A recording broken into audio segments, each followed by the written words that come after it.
যৌথ বাহিনীর অভিযানে যে সরঞ্জামগুলো উদ্ধার করা হয়েছে, বিভিন্ন ধরনের হেলমেট রয়েছে। এখানে দেখছেন যে অসংখ্য হেলমেট সহ মাদকদ্রব্য এবং এখানে বিদেশি মদের বোতল সহ বিভিন্ন দেশীয় চাপাতি উদ্ধার করা হয়েছে।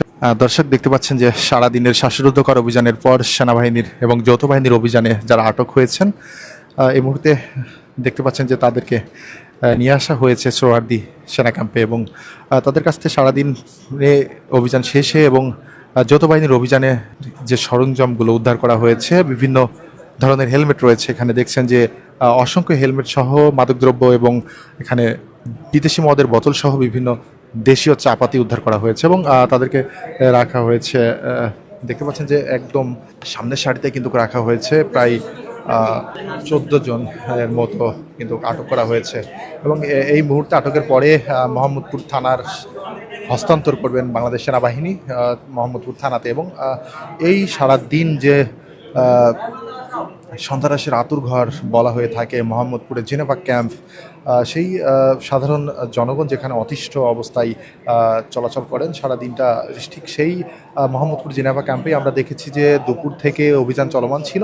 পুলিশের যৌথ অভিযান এবং সেনাবাহিনীর যে যৌথ অভিযান, সেই অভিযান শেষে কিন্তু এখন পর্যন্ত 13 জনের মতো আটক করা হয়েছে এবং এই আটককৃত ব্যক্তিরা একটু পরেই কিন্তু মোহাম্মদ থানার কাছে বাংলাদেশ সেনাবাহিনী হস্তান্তর করবেন। এবং দর্শক দেখছেন যে মোহাম্মদপুর জেনেভা ক্যাম্পের যৌথ বাহিনীর অভিযান চলে কিন্তু রাত 8:30টার পরে এবং সেখানে সেনাবাহিনীর কয়েকটি ইউনিট কিন্তু সেখানে কাজ করেন এবং পুরো জেনেভা ক্যাম্পটি কিন্তু সন্ধ্যার আগ থেকেই কিন্তু নিয়ন্ত্রণে নিয়ে নেয় বাংলাদেশ পুলিশ সদস্যরা এবং পুলিশ সদস্যরা পুরো ক্যাম্পটি নিয়ন্ত্রণে নিয়ে কিন্তু জেনেভা ক্যাম্পে সন্দেহভাজন কাউকে পেলেই কিন্তু সেখানে চেক করা হচ্ছিলেন এবং ক্যাম্পের ভিতর থেকে যাতে এমন কোনো ধরনের সন্দেহভাজন ব্যক্তি না বেরোয় সেদিকেও কিন্তু তাদের ছিল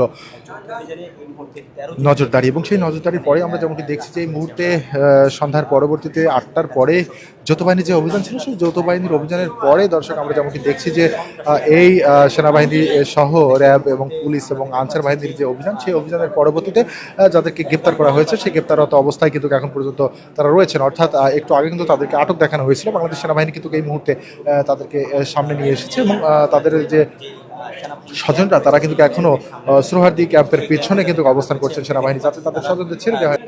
দর্শক যেমনটি দেখছেন যে তাদেরকে নেওয়া যাওয়া হচ্ছে, যাদেরকে আটক করা হয়েছে। দর্শক একটু জানিয়ে রাখতে চাই যে এই যে সদস্যদের আটক করা হয়েছে, এই সদস্যদের ধরতেই কিন্তু সেনাবাহিনী যৌথ বাহিনীর যে সাঁড়াশি অভিযান ছিল, দীর্ঘ কয়েক ঘন্টার সাঁড়াশি অভিযানের পর কিন্তু তাদেরকে আটক করতে পেরেছে এবং মোহাম্মদপুরবাসী এই সন্ত্রাসের যে কায়েম রয়েছে সেই কায়েম রাজ্য থেকে কিন্তু তাদের যে নিস্তার সেটি কিন্তু তারা বলছিলেন এবং আমরা যেমনটি লক্ষ্য করছিলাম সেই দিক থেকে আমরা একটু আপনাদের জানিয়ে রাখতে চাই যে আজ কিন্তু প্রায় 13 জনের মতো আটক করা হয়েছে এবং সেনাবাহিনী কিন্তু তাদেরকে নিয়ে যাচ্ছে তাদের হেফাজতে। এবং এখন কিন্তু যিনি দায়িত্বরত অবস্থায় ছিলেন তিনি কিন্তু এখন জানিয়ে দিবেন আসলে গ্রেপ্তারের সংখ্যা এবং আটককৃত মালামালের সংখ্যা।